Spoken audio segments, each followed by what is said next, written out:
Well, from the pages of MikeHuckabee.com, where you can subscribe to my totally free newsletter delivered twice daily, here's a look back at another week that was.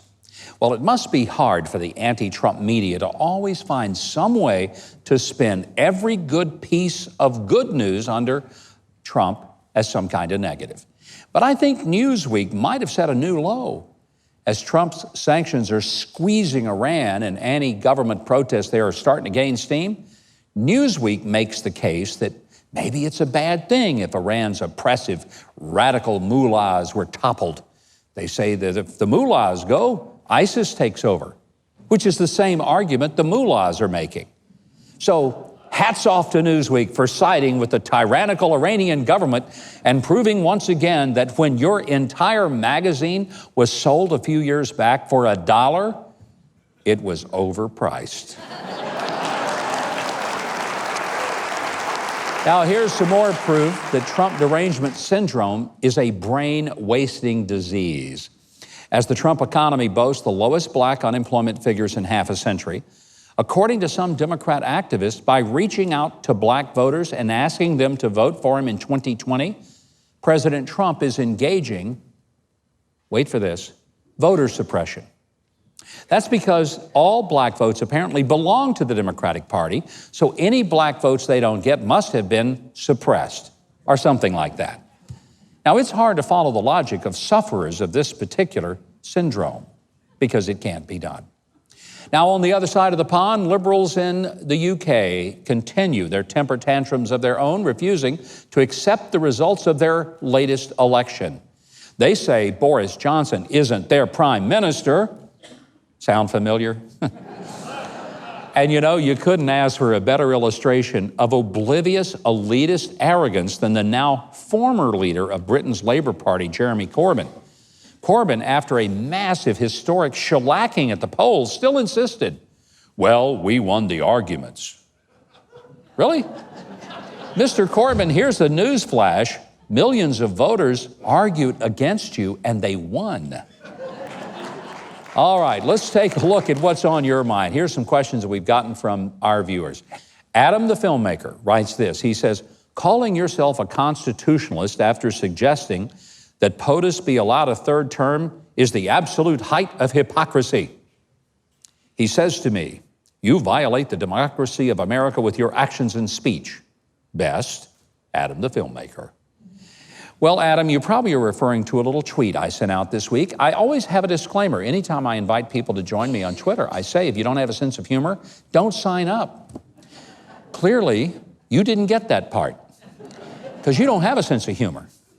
And obviously, your brain wasn't functioning too well, because even people with IQ, I would say above broccoli, would have learned that when I said what I did, that the president had asked me to run his 2024 campaign, and that Congress had decided that since his first term wasn't really going to count because Congress has spent all their time trying to get rid of him, and he was going to get a third term, that I was going to run his 2024 campaign. I didn't honestly believe anybody would think that I was serious. But on MSNBC, they were, because they talked about it for a half hour. Former Secretary of State Susan Rice talked about it and tweeted about it.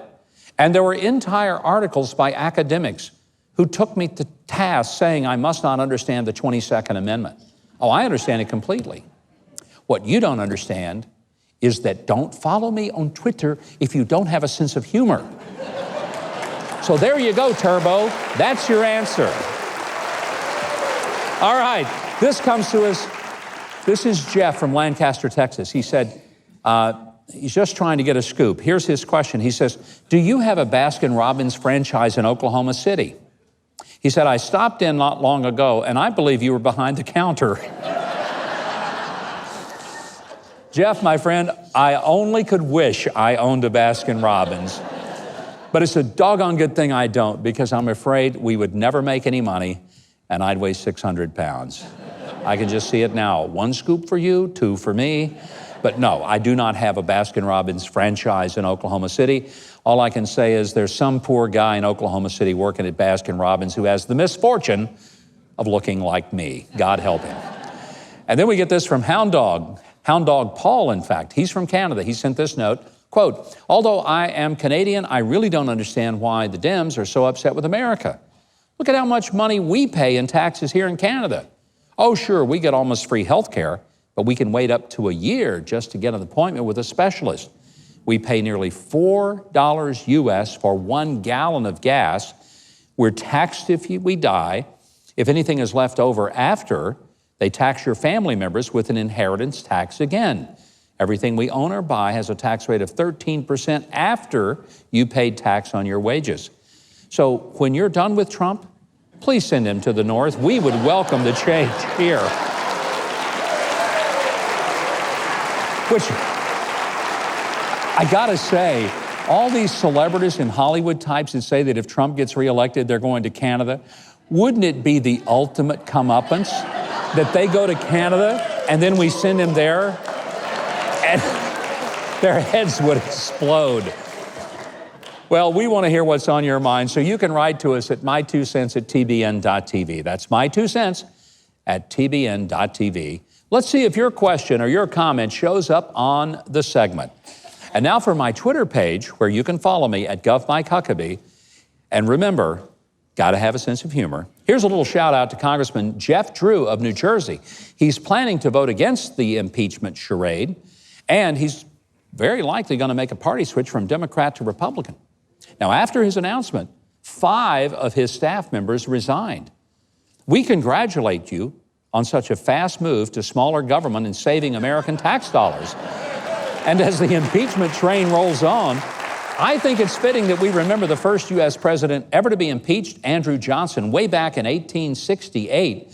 It was his impeachment that maintained the principle that Congress should not remove the president from office simply because its members disagreed with him over policy, style, and administration of the office. Well, I guess history repeats itself. But I want to remind you that it was President Andrew Johnson who noted Washington, D.C. is 12 square miles bordered by reality. We hope our elected officials will return to that reality and to the job of simply governing the people in 2020. Well, until next time, these have been the facts of the matter. Thanks so much for watching, and I hope you enjoyed that video. If you did, be sure to leave a like, then subscribe, and hit the notification bell below. Now, if you didn't like it, you ought to find a Ben Shapiro video to detox you with more facts.